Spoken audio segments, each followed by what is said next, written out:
ಕಾಂಗ್ರೆಸ್ ಪಕ್ಷದಲ್ಲಿ ಯಾವುದೇ power sharing ಚರ್ಚೆಗಳು ನಡೀತಾ ಇಲ್ಲ. ಇವತ್ತಿನ ಸಿಎಲ್ಪಿ ಸಭೆಯ ಅಜೆಂಡಾ ನನಗೆ ಸಿಕ್ಕಿಲ್ಲ ಅಂತೇಳಿ ಡಾಕ್ಟರ್ ಜಿ ಪರಮೇಶ್ವರ್ ಹೇಳಿಕೆಯನ್ನು ಕೊಟ್ಟಿದ್ದಾರೆ. ಡಿನ್ನರ್ ಮೀಟಿಂಗ್ ರದ್ದು ಮಾಡಿದ್ದಲ್ಲ, ಮುಂದೂಡಿದ್ದು, ಮುಂದೆ ಮೀಟಿಂಗ್ ಮಾಡ್ತೀವಿ ಅಂತೇಳಿ ಗೃಹ ಸಚಿವರಾಗಿರುವಂತಹ ಡಾಕ್ಟರ್ ಜಿ ಪರಮೇಶ್ವರ್ ಹೇಳಿಕೆಯನ್ನು ಕೊಟ್ಟಿದ್ದಾರೆ. ರಣದೀಪ್ ಸಿಂಗ್ ಸುರ್ಜೇವಾಲಾಗೂ ಮೀಟಿಂಗ್ ಅನ್ನು ಕರೆದಿದ್ದೇವೆ, ಬಹುಶಃ ಬಜೆಟ್ ಕುರಿತ ಚರ್ಚೆ ನಡೆದಿರಬಹುದು, ಸುರ್ಜೇವಾಲಾ ಅವರ ನೇತೃತ್ವದಲ್ಲಿ ಸಭೆ ನಡೆಯಲಿದೆ ಎನ್ನುವುದಾಗಿ ಪರಮೇಶ್ವರ್ ಹೇಳಿಕೆಯನ್ನು ಕೊಟ್ಟಿದ್ದಾರೆ. ಕಾಂಗ್ರೆಸ್ನಲ್ಲಿ ಸ್ಪಷ್ಟವಾಗಿ ಹೇಳ್ತೀನಿ, ಯಾವುದೇ ಪವರ್ ಶೇರಿಂಗ್ ಬಗ್ಗೆ ಚರ್ಚೆ ಆಗ್ತಾ ಇಲ್ಲ, ಯಾವ ಚರ್ಚೆಯೂ ಇಲ್ಲ. ಅದನ್ನು ಅನವಶ್ಯಕವಾಗಿ ಕೆಲವರು ಮಾಧ್ಯಮದಲ್ಲಿ ಅದನ್ನು ಬಿತ್ತರಿಸ್ತಾ ಇದ್ದಾರೆ. ಅದು ಸತ್ಯಕ್ಕೆ ದೂರವಾಗಿರ್ತಕ್ಕಂಥ ಮಾತು. ಯಾವುದೇ ರೀತಿಯ ಚರ್ಚೆ ನಡೀತಾ ಇಲ್ಲ. ಅದಕ್ಕಿಂತ ಬೇರೆ ಇನ್ನೇನು ಹೆಚ್ಚಿಗೆ ಹೇಳೋಕ್ಕಾಗಲ್ಲ. ನಾನು CLP ಮಾಮೂಲಿ ನೋಡಿ, CLP ಅಧಿವೇಶನದ ಸಂದರ್ಭದಲ್ಲಿ ನಡೆಯುತ್ತೆ.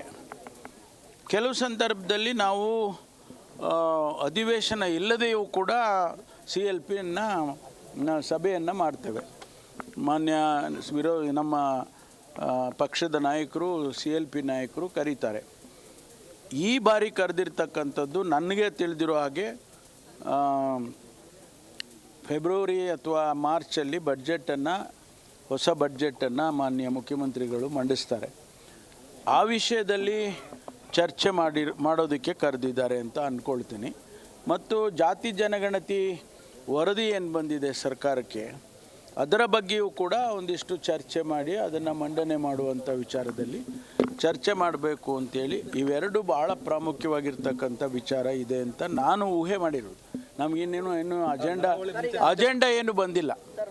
ಕಾಂಗ್ರೆಸ್ನಲ್ಲಿ ಸ್ಪಷ್ಟವಾಗಿ ಹೇಳ್ತೀನಿ, ಯಾವುದೇ ಪವರ್ ಶೇರಿಂಗ್ ಬಗ್ಗೆ ಚರ್ಚೆ ಜಿ ಕನ್ನಡ ನ್ಯೂಸ್ ಈಗ ನಿಮ್ಮ ಮನೆಯಲ್ಲೇ ನೋಡಿ. ಎಲ್ಲ ಕೇಬಲ್ಗಳಲ್ಲಿ ಈಗ ಲಭ್ಯ.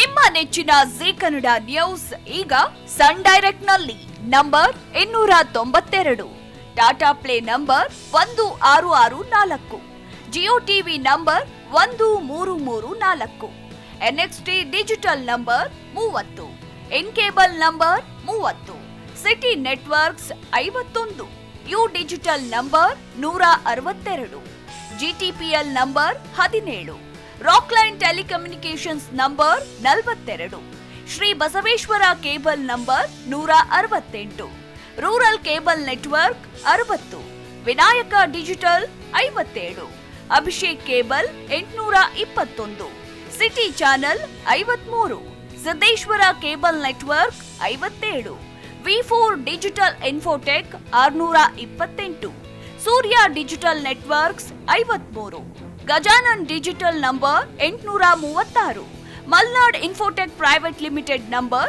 56, Metrocast number 830, Victory digital number 167ರಲ್ಲಿ ನೋಡಿ ಆನಂದಿಸಿ.